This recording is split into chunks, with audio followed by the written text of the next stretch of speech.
guys? This is that guy in that Civic Si. Today we're going to learn how to take apart a coilover suspension. As a coilover suspension, we call it a one-piece. So keep in mind that not many people know this. I know a lot of people, like I did in the past, were excited to take the suspension out of the box and put it on the car and then adjust it and off you go. But not many know that sometimes when you drive off, over time, metal on metal, rubber on spring, like the gaskets and things like that, they are dry. And over time, they end up creating a bind. So when you turn the wheel, you hear a clunk, or you hear some kind of funky noise, or maybe premature wear on your suspension. Now, mind you, you want to save your suspension, you want it to last long, you want to at least do the best you can to make sure that they last a little longer than what a coilover expectancy is about. So today, I've been wanting to talk about coilover suspension, which this is going on my 19th Civic Si. So I've been wanting to bring this up to anybody's attention because I haven't seen any videos about this, or I haven't seen any write-ups. Maybe I think I've seen one so far, but that was on a Hyundai forum. I've always wanted to learn, I've always wanted to figure how to grease the important parts of a coilover suspension. I know not many need it and some do, but in this case we're messing around with a bearing on top. I'm pretty sure they're called a pillow bearing. Correct me if I'm wrong, but I've been saying it as pillow bearing. And pillow bearing is instead of a rubber bushing on top of the hat, is a bearing. So I guess it gives it more of a friction, better play when you turn the wheel, or if you're racing, or whatever the case may be. Kind of like a hard, solid mount.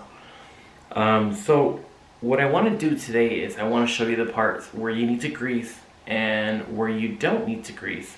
And I want to show you a cool thing that I bought on eBay. Not many people like to shop on eBay, or they make fun of the things that you can find on there. But I found something really cool and nifty that would work on this coilover suspension. Mind you, the suspension that I'm working on is Godspeed Monomax. And Godspeed Monomax are a well-known company. They started off as a turbo company, and then they worked their way up as making racing suspension. I've had the coilover setup on previous models, and I've had sway bars and camber kits and tow arms. So today, right now, like I explained in the beginning of the video, we're going to work on this right now, and I want to show you what you need for tools and what you need for lube. If you have any other lube, something that doesn't dry out. Right now I'm going to be using a brake grease.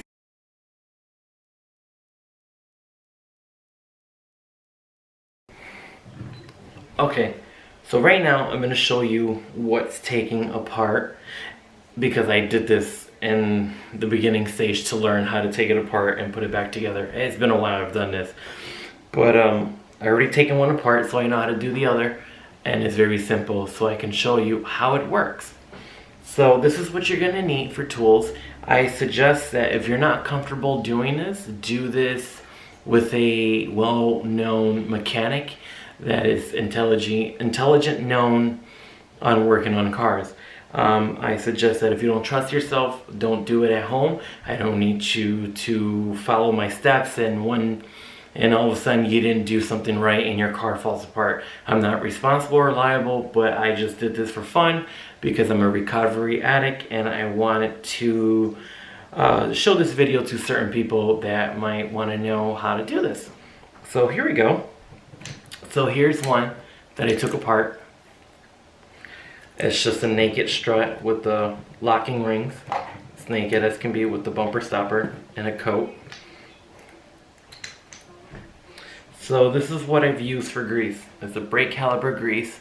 Normally lasts a lot longer than any other grease. I use this on bolts sometimes to lube it up so they won't dry out. Pretty good, because obviously you're using this on a brake system and it's not supposed to dry out quick like regular grease does. Maybe you can find grease out there that would work better for you, but I'm going to use this because this is what I have right now. So mind you, all this is not sponsored, I'm just doing this myself. So you're going to need a 21mm socket, impact socket if you have one, or any other socket, or a wrench. And you're going to need Allen keys if you have any. I got mine from Home Depot, Husky millimeters. But I have a set here that came in the box of the coilover suspension that I wanted to, well, not I wanted to use, but I forgot it was in there. So I found it. I'm going to take the Allen key. You're going to break off the top camber and hat if you guys have it or not. It's pretty simple.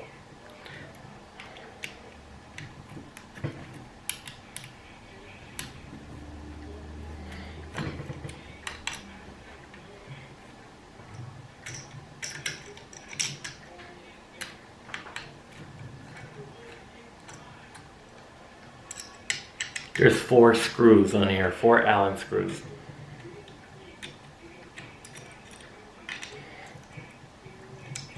Some of them do have 4 and some of them, I think there's other models that may have 6 for extra protection. Mind you, I'm going to put the other side here. And since I already took an impact off, grab this here.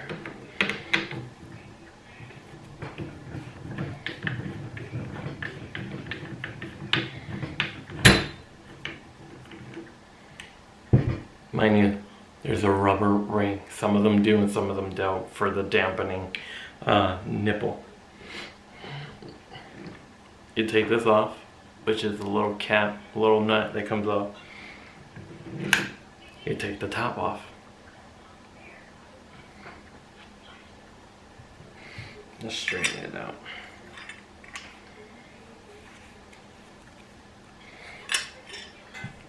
That won't work. Let's put that over here. Keep that in order. Mind you, here's the kind of like a spacer kind of thing that helps it align. Then you can take off the cap on the spring. Then here's the spring. You take it out. It's easy. So I'm gonna just lower it because I guess I had it preloaded. I was messing with it because I got excited. So I'm gonna lower it and take off the rubber top. Take this off too.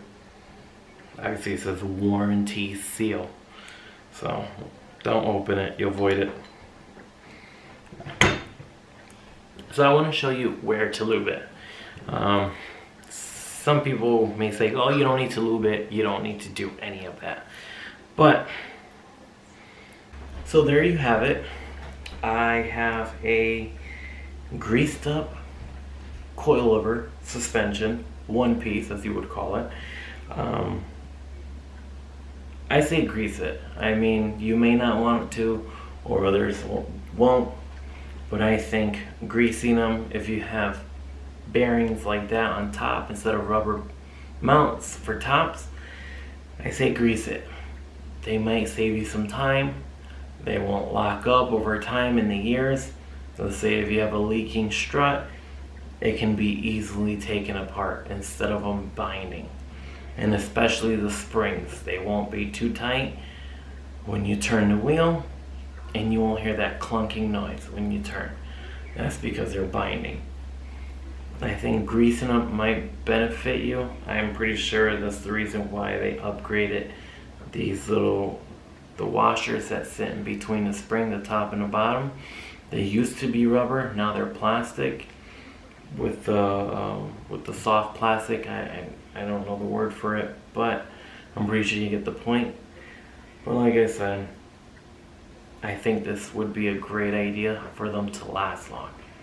If you disagree, I know everybody has their opinion, but like I said, leave a comment down below. If you have an idea, if you think it's a great idea to do, let me know. I would like to hear your thoughts and your opinions. I think that this probably would be superficial for anybody that drives their car every day like I do.